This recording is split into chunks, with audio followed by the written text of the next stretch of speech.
हमें पढ़ना क्या है इस वीडियो में। सबसे पहले हम मीर अमन के बारे में जानेंगे, ठीक है। मीर अमन कौन थे, उसके बाद इसकी जो दास्तान है बागो बहार उसे पढ़ेंगे, ठीक है। वीडियो लंबी हो जाएगी तो आप लोग स्किप करके भी आगे बढ़कर जो टॉपिक है उसे पढ़ लेना है, ठीक है। ऐसा नहीं शुरू से देखिएगा, क्योंकि हम जो टॉपिक को पढ़ाएंगे बस उसे जाके आप लोगों को देखना है, ठीक है। या तो आप आगे बढ़ा कर देख लीजिए या फिर शुरू से भी देख सकते हैं, ठीक है।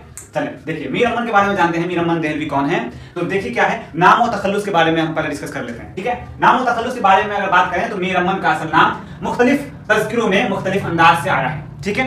क्या लिखा हुआ है, गंजे खूबी के खती नुस्खे और बागो बहार के आखिरी शेर के मुताबिक उनका नाम मीर अमन और तखल्लुस लुत्फ था, ठीक है। क्या था, लुत्फ था। लेकिन तबक़ात शुराए हिंद करीमुद्दीन अहमद के मुताबिक उनका नाम जो है मीर अमन और तखल्लुस अम्मान था, ठीक है। वहीं अगर बात करें मोहम्मद याह्या तन्हा और नूरुल हसन नकवी के मुताबिक उनका असली नाम मीर अमान और तखल्लुस अमन था, ठीक है। डॉक्टर सुहेल बुखारी के मुताबिक अगर बात करें तो मीर अमन का नाम मीर अमान और तखल्लुस लुत्फ और अमन दोनों थे, ठीक है। यानी कि अमान और अमन, ठीक है, दोनों ही क्या थे, आपको मीर अमन का तखल्लुस था। अगर बात करें पैदाइश व वफात की तो पैदाइश हम क्या लिखा हुआ है, मीर अमन की पैदाइश 1732 ईस्वी में कहां हुई थी, दिल्ली में, और इंतकाल 1808 में कलकत्ता में हुआ था, ठीक है। तो आगे बढ़ते हैं, शख्सियत और अदबी खिदमत। शख्सियत क्या था इनका और अदबी खिदमत क्या था, तो हम बात करें, देखिए मीर अमन शायर, ठीक है। मीर अमन जो है ये शायर भी थे और उन्होंने शायरी में मुख्तलिफ तखल्लुसियात जो है इस्तेमाल किया, ठीक है। यानी अपना तखल्लुस जो है उन्होंने कई जगह पर आपको अमान में लगाया, कहीं पर अमन में लगाया। वो दिल्ली के रहने वाले थे, लेकिन 1761 ईस्वी के बाद दिल्ली से आज़िमाबाद मौजूदा यानी कि पटना चले गए, ठीक है। वहां से कलकत्ता मुंतकिल हुए, जहां नवाब दिलावर जंग के छोटे भाई मीर मोहम्मद काजिम खां के बच्चों के अतालिक मुकर्रर हुए, ठीक है। यानी कि उनके बच्चों को पढ़ाना शुरू किया, ठीक है। अब बात करते हैं फोर्ट विलियम कॉलेज से वाबस्तगी जो है इनकी कैसी रही, ठीक है। फोर्ट विलियम कॉलेज से वाबस्तगी, ठीक है, लगाव कैसा था, तो क्या क्यों लगाव था, तो देखिए क्या लिखा हुआ है कि बहादुर अली हुसैनी के जरिए उनका तारुफ जॉन गिलक्रिस्ट से हुआ, ठीक है।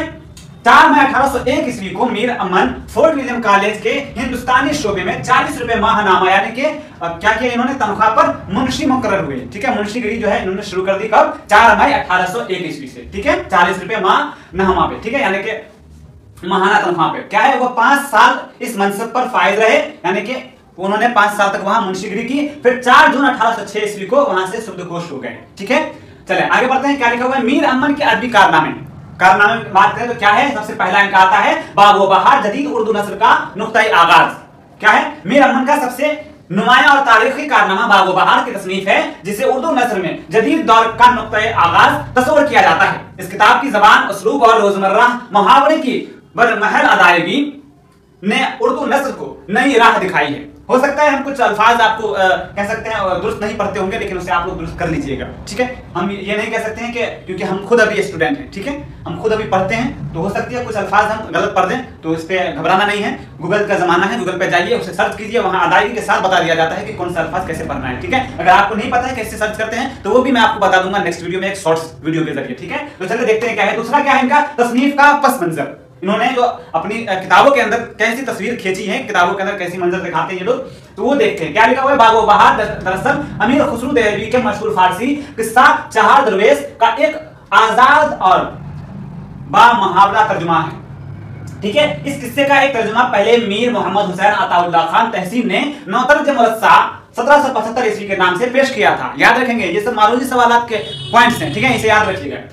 जिसको मीर अमन ने आम फहूम अल्फाज यानी कि आम बोलचाल जो लफ्ज होते हैं उसे इस्तेमाल किया और बोलचाल की जबान में ढाला। मीर अमन के अल्फाज में क्या था कि इस किस्से को ठेठ हिंदुस्तानी गुफ्तगू में जो उर्दू के लोग, हिंदू, मुसलमान, औरत, मर्द, लड़के, बाले, खास व आम आपस में बोलते चालते हैं, तर्जुमा करो, ठीक है। इसके बाद है तालीफ व इशाअत, ठीक है। क्या है, मीर अमन के मुताबिक उन्होंने बागो बहार को 1801 में तहरीर करना शुरू किया और 1802 में मुकम्मल किया। इब्तिदा में उसे बागो बहार का तारीखी नाम दिया गया, जो 1217 हिजरी मुताबिक 1802 ईस्वी के मुताबिक रहे, ठीक है।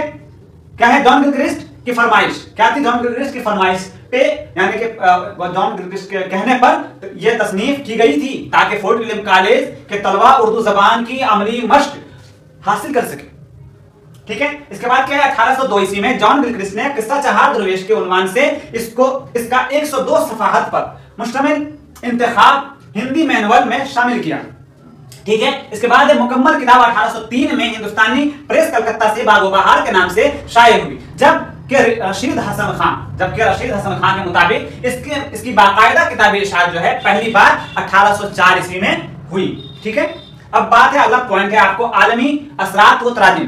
तो क्या है, मीर अमन की जिंदगी में ही बाग व बहार का अंग्रेजी तर्जुमा हो चुका था। अगर आपसे ये सवाल पूछा जाए कि मीर अमन की जिंदगी में ही कौन ऐसी किताब है उनकी जो आपको क्या हो गया था, अंग्रेजी में तर्जुमा हो चुका था उनके हयात में ही, तो वो कौन था, कौन सा किताब है, वो बाग व बहार है। ठीक है, बाग व बहार उनकी जिंदगी में ही तर्जुमा हो चुका था इंग्लिश एडिशन में। ठीक है, क्या है, बाद आज़म ये तसनीफ क्या है आपको फ्रांसीसी, पुर्तगाली और लातिनी जबानों में भी मुंतकिल की गई। ठीक है, जो उससे बैन अक़वामी असर और रसूख की दलील है। ठीक है, यानी कि आप ये कह सकते हैं कि आपको ये सवाल पूछा जा सकता है मारूदी सवालात में कि वो कौन ऐसी दास्तान है मीर अमन की जो उनकी हयात में ही, उनकी जिंदगी में ही कई जबानों में आपको उसका एडिशन आ चुका था, यानी कि वो तराजिम हो चुका था, तर्जुमा हो चुका था उसका। ठीक है, तो वो बाग व बहार एक ऐसी दास्तान है जिसे आपको फ्रांसीसी, पुर्तगाली, लातिनी और अंग्रेजी जबान में इसे एडिशन के तौर पर तर्जुमा करके लोगों के बीच रख दिया गया था। ठीक है, अगला बात करें अगर, तो प्लॉट और साख्त की बात करें। ठीक है,